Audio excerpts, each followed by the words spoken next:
Hello students, welcome to channel सब कुछ no.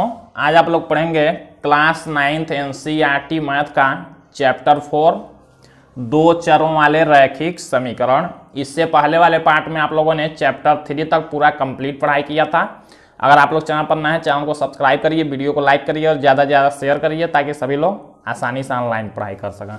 देखिए यहाँ पर दो चरों वाले रैखिक समीकरण। पहले तो आप लोगों को ये जानना है कि दो चरों वाले रैखिक समीकरण कहते किसको हैं, किस टाइप का होता है, कैसे आप लोग दो चरों वाले रैखिक समीकरण को पहचानेंगे। तो देखिए सबसे पहले इसमें आप लोग जानेंगे समीकरण किसे कहते हैं।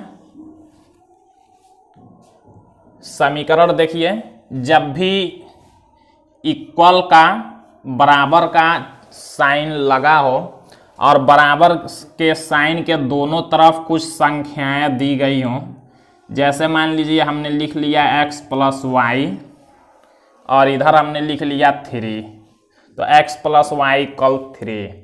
तो जब भी बराबर का साइन लगा होगा मतलब लेफ्ट साइड में भी कुछ संख्या दिया हो, राइट साइड में भी कुछ संख्या दिया हो, उसी को हम लोग कहते हैं समीकरण।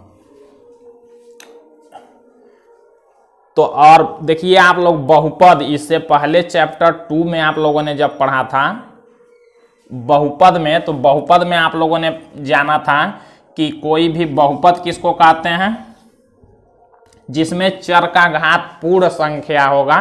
पूर्ण संख्या मतलब 1 2 3 4 5 प्लस वाले जो संख्या होते हैं, 0 भी पूर्ण संख्या है। तो मतलब चर का घात जिसमें पूर्ण संख्या हो उसको कहते हैं बहुपद।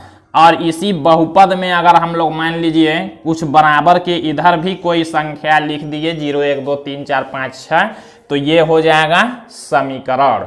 तो समीकरण आप लोग जब नाम दिया हो तो आप लोगों के दिमाग में क्या आना चाहिए कि समीकरण का मतलब कि बराबर दिया होगा, बराबर के दाएं साइड में भी कुछ दिया होगा, बाएं साइड में भी कुछ दिया होगा, तो उसी को कहते हैं समीकरण। अब देखिए रैखिक समीकरण किसको कहेंगे, रैखिक किसको कहते हैं।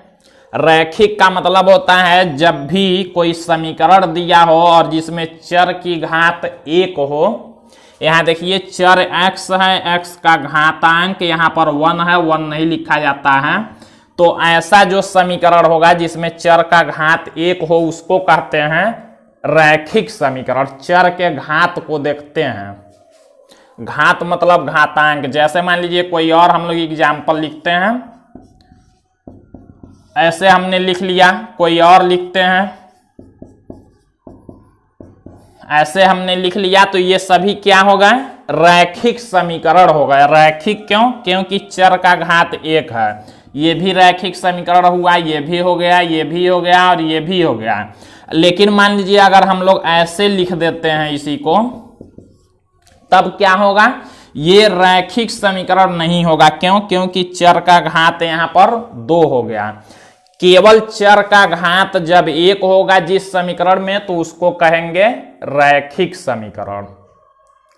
रैखिक समीकरण नाम क्यों इसका पड़ा है, जब भी रैखिक समीकरण का आप लोग ग्राफ खींचते हैं, आगे जब प्रश्नावली आप लोग पढ़ेंगे तो जानेंगे रैखिक समीकरण क्यों नाम दिया गया।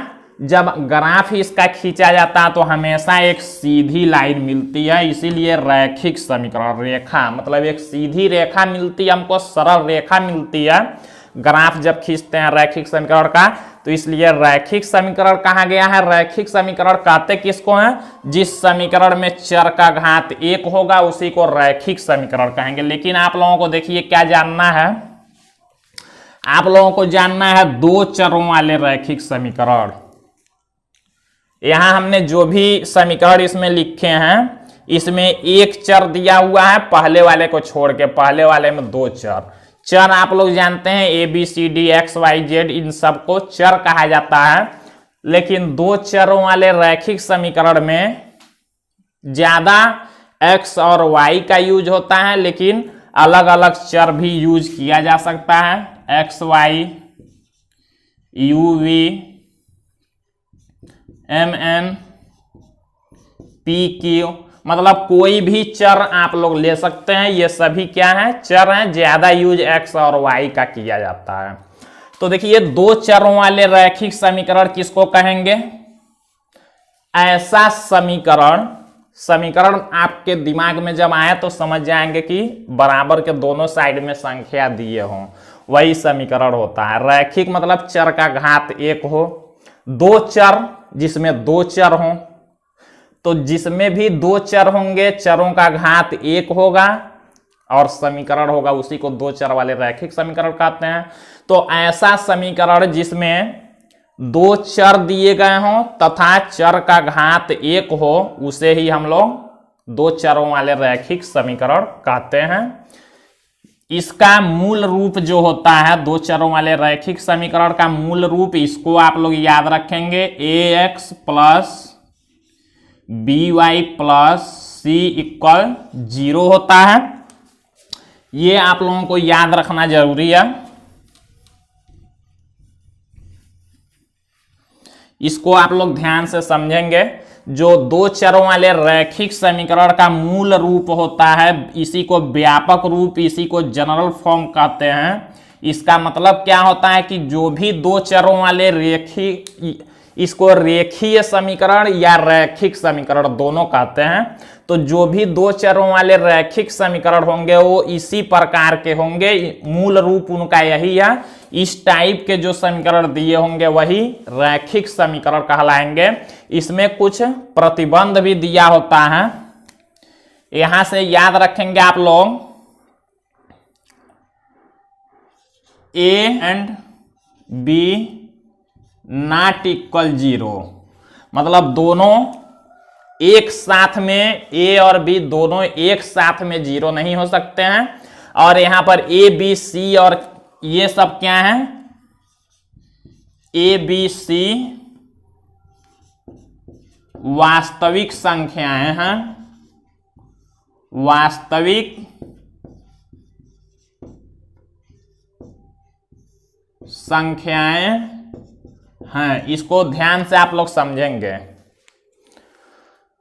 इसमें दोनों ए और बी एक साथ में 0 नहीं हो सकते हैं। ये क्या मतलब है, ए बी सी वास्तविक संख्याएं हैं, इसका क्या मतलब है, इसको आप लोग समझेंगे। देखिए वास्तविक संख्या किसको कहते हैं? जो भी परिमेय संख्याएं हैं और जो भी अपरिमेय संख्याएं हैं, कह सकते हैं जितनी भी संख्याएं हैं, प्लस वाले या माइनस वाले या बटा वाले या रूट वाले, उन्हीं सबको मिला के वास्तविक संख्या। तो मतलब ए बी और सी के जगह पर कुछ भी हो सकता है, ए बी और सी के जगह पर कोई भी वास्तविक संख्या हो सकता है। दो चर होने चाहिए। जब देखिए ये ए बी भी आ जाए एक्स वाई के साथ, सी भी आ जाए, तो आप लोग समझेंगे एक्स वाई चर है और ए बी सी क्या है, वास्तविक संख्या, मतलब उसके जगह पर कोई भी संख्या हो सकता है। और ए और बी एक साथ में 0 नहीं हो सकते हैं, कोई एक 0 हो जाएगा लेकिन दोनों नहीं। क्यों, इसको समझते हैं एग्जाम्पल के लिए।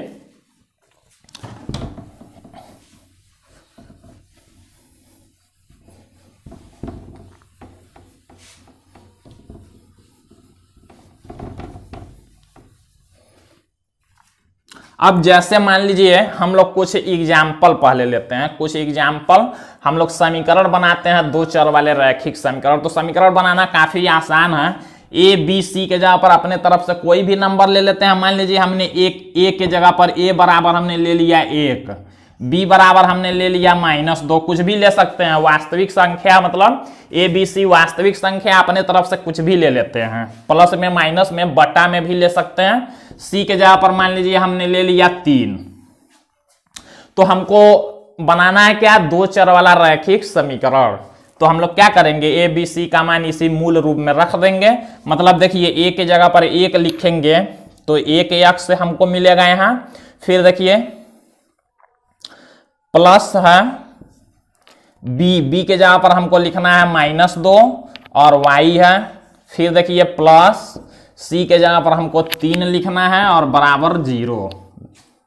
हल करते हैं, 1 का x में गुणा करेंगे x होगा, प्लस माइनस का गुणा माइनस, 2 का y में गुणा 2y और प्लस 3 और बराबर 0। ध्यान दीजिए, देखिए ये जो हमको समीकरण मिला है x minus 2y plus 3 equal 0, यही क्या है, दो चर वाला रैखिक समीकरण। देखिए कैसे, x y दो चर दिए गए हैं, समीकरण है क्योंकि बराबर के दोनों साइड में संख्या है, चर का घात 1 है और दो चर हैं, दो चर रैखिक चर का घात 1 समीकरण दोनों साइड में है।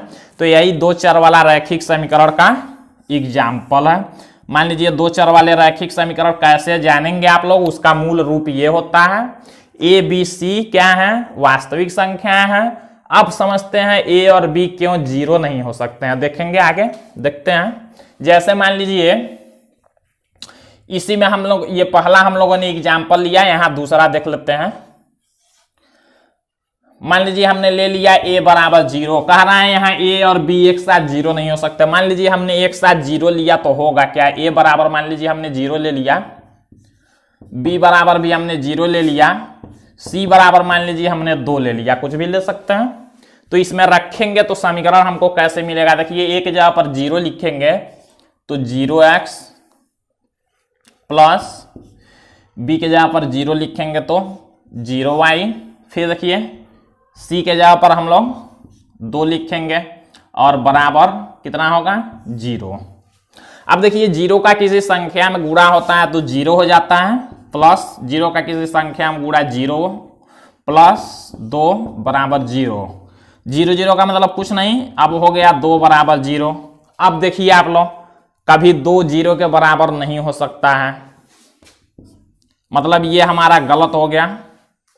2 और 0 एक बराबर कैसे हो सकते हैं, बराबर नहीं हो सकते हैं। तो इसीलिए कहा गया है a और b दोनों एक साथ में 0 जब आप लोग कर देंगे तो समीकरण ही गलत हो जाएगा। देखिए इसलिए a और b दोनों एक साथ 0 नहीं कर सकते हैं। लेकिन आगे हम लोग और एग्जाम्पल लेते हैं। मान लीजिए अगर तीसरे नंबर पर एग्जाम्पल लेते हैं, किसी एक को 0 कर सकते हैं। जैसे मान लीजिए अगर a बराबर हमने 0 ले लिया, b बराबर मान लीजिए 2 ले लिए, c बराबर मान लीजिए 3 ले लिए, तब कैसे बनेगा ये समीकरण हमारा। a के जगह पर हमको कितना लिखना है 0x प्लस b के जगह पर 2 लेते हैं तो 2y, फिर प्लस c के जगह पर 3 लेते हैं तो 3 बराबर 0। अब देखिए 0 का x में गुणा होगा तो 0 हो जाएगा, मतलब खत्म हो गया, बचा क्या 2y प्लस 3 बराबर 0। अब आप लोग सोचेंगे कि एक संख्या को हमने जब a को 0 लिया तो ये दो ही पद, दो चर नहीं बचे। देखिए दो चर वाले रैखिक समीकरण आप लोग पढ़ रहे हैं और ये क्या हो गया, एक ही चर हो गया, मतलब एक चर वाला रैखिक समीकरण ये हो गया है। लेकिन देखिए ध्यान देंगे, ये क्या है, एक चर वाला रैखिक समीकरण। लेकिन आप लोग याद क्या रखेंगे कि एक चर वाले रैखिक समीकरण को भी दो चर वाला रैखिक समीकरण कहते हैं। इसको याद रखेंगे, क्यों, क्योंकि आप लोग देखिए एक चर दिया, दूसरा चर x नहीं दिया, तो आप लोग ऐसे लिख सकते हैं, इसको x वाला नहीं दिया है तो x को 0x लिख सकते हैं। 0x मतलब कुछ नहीं, लेकिन लिख सकते हैं जो हमने यहां लिखा है, और प्लस 2y और प्लस 3 बराबर 0। तो देखिए एक चर वाले जो भी रैखिक समीकरण हैं उनको दो चर वाले रैखिक समीकरण में लिखा जा सकता है। इसी तरह से अगर मान लीजिए y मतलब b को 0 कर दिया जाए तो y वाला 0 होगा, y भी 0 के साथ लिखा जा सकता है, इस टाइप का लिखा जा सकता है। तो जो भी इस टाइप के लिखे जाएंगे समीकरण उन्हीं को दो चरों वाले रैखिक समीकरण कहते हैं। एग्जाम्पल आप लोगों ने देख लिया है। याद क्या रखना है, दोनों एक साथ 0 नहीं होंगे, एक कोई इसमें से नहीं दिया हो तो आप लोग 0 के साथ लिख के इस टाइप का समीकरण बना सकते हैं। तो दो चरों वाले रैखिक समीकरण में राइट साइड में हमेशा कोशिश करते हैं कि 0 कर लें, अगर संख्या इधर दिए होंगे तो पक्षांतर करके इधर कर लेंगे। इस टाइप का होगा तभी दो चरों वाले रैखिक समीकरण का मतलब ये मूल रूप है, उसको समझेंगे कि दो चर वाले रैखिक समीकरण हैं। अब हम लोग आगे और देखते हैं।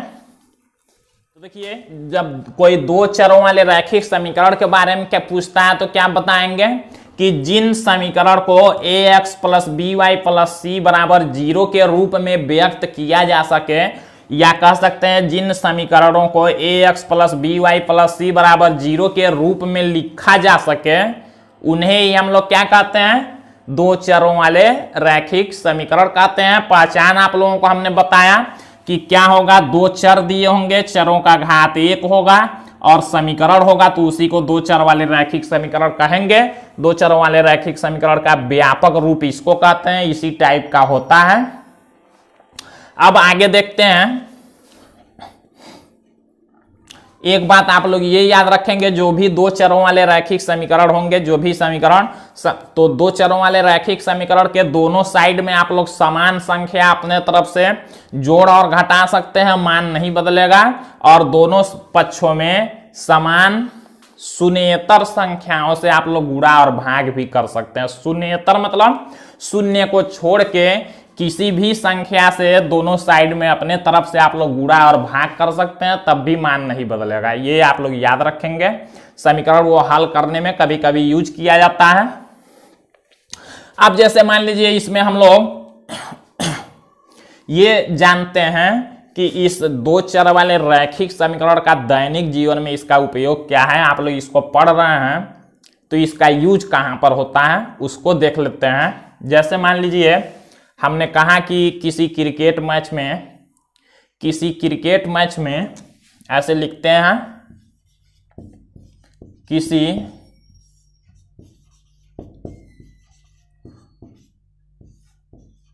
क्रिकेट मैच में दो बल्लेबाजों द्वारा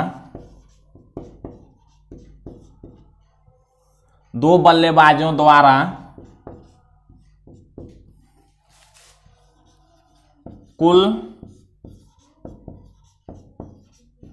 बनाए जाने वाले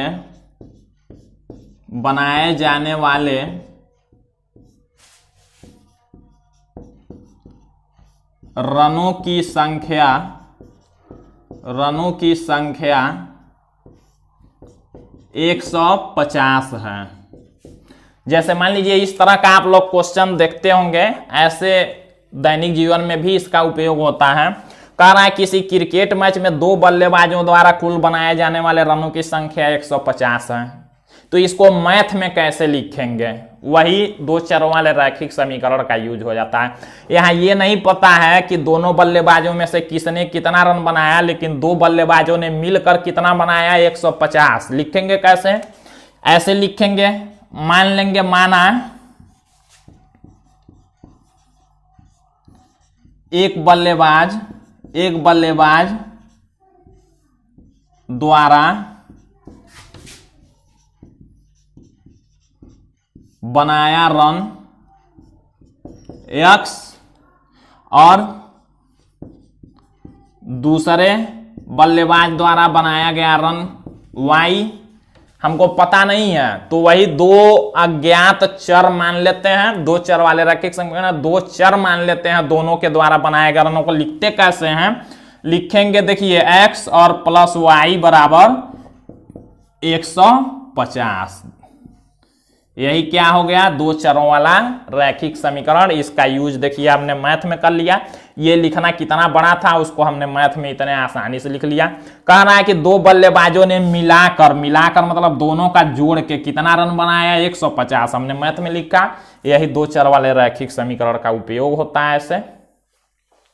तो दो चरों वाले रैखिक समीकरण, इसी को आप लोग मूल रूप में ऐसे लिख सकते हैं। कैसे लिखेंगे, इसी समीकरण को लिख सकते हैं x प्लस वाई।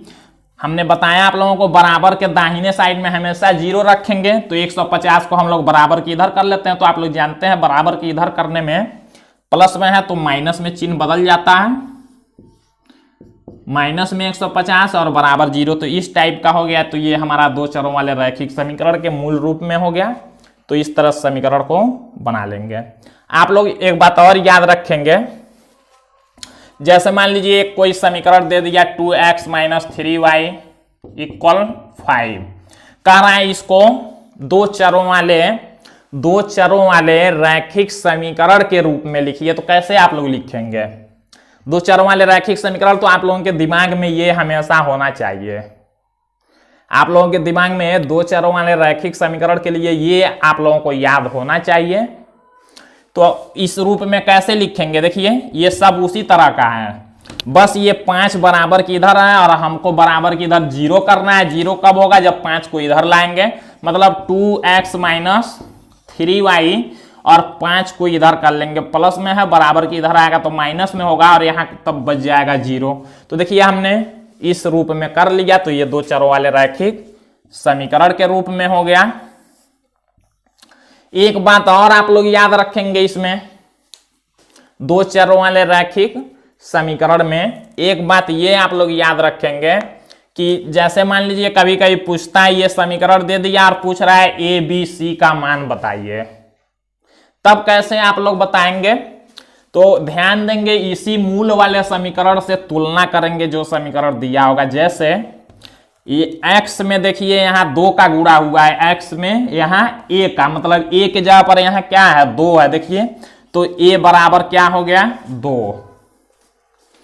b के जगह पर यहाँ देखिए क्या है, पूरा चिन्ह के साथ लेते हैं, ये देखिए -3 है, y में किसका गुणा हुआ है -3 का, यहाँ y में +b का, तो b के जगह पर क्या है -3, तो b का मान निकाल लेंगे -3। c का देखते हैं, c के जगह पर यहाँ क्या है पूरा -5 है, तो c के जगह पर -5, तो a b c का हम लोग मान भी निकाल सकते हैं इस मूल वाले दो चरों वाले रैखिक समीकरण के रूप से। तो आप लोगों को इतना समझ में आ गया होगा, दो चरों वाले रैखिक समीकरण कहते किसको हैं, उसका मूल रूप क्या है, ए बी सी का मान कैसे निकालते हैं, दैनिक जीवन में क्या उपयोग है। अब हम लोग प्रश्नावली 4.1 को देखते हैं।